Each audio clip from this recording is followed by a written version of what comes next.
क्या income tax का return केवल एआईएस एंड टीआईएस के बेसिस पर ही भर देना चाहिए?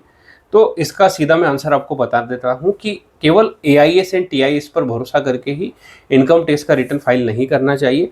काफ़ी लोगों को ऐसा देखा जाता है, काफ़ी प्रोफेशनल लोग भी इस तरह से करते हैं कि जो क्लाइंट का डाटा होता है एआईएस एंड टीआईएस पर जो रिफ्लेक्ट होता है उसी के बेसिस पर इनकम टैक्स का रिटर्न वो फाइल कर देते हैं।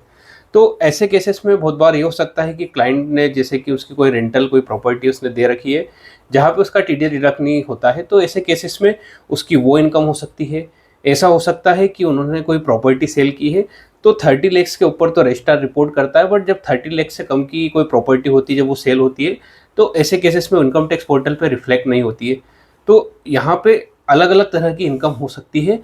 तो यहाँ पे मेरा एक सलाह रहेगा कि आप एक पूरी चेकलिस्ट बनाएं, आप उसमें लिखिए कि आपकी इनकम कहाँ कहाँ से है। तो इस तरह से आपके सारे ट्रांजेक्शन्स वहाँ पे टिक होना चाहिए, क्लाइंट से कंफर्मेशन होना चाहिए, उनके बैंक स्टेटमेंट भी आप देखिए।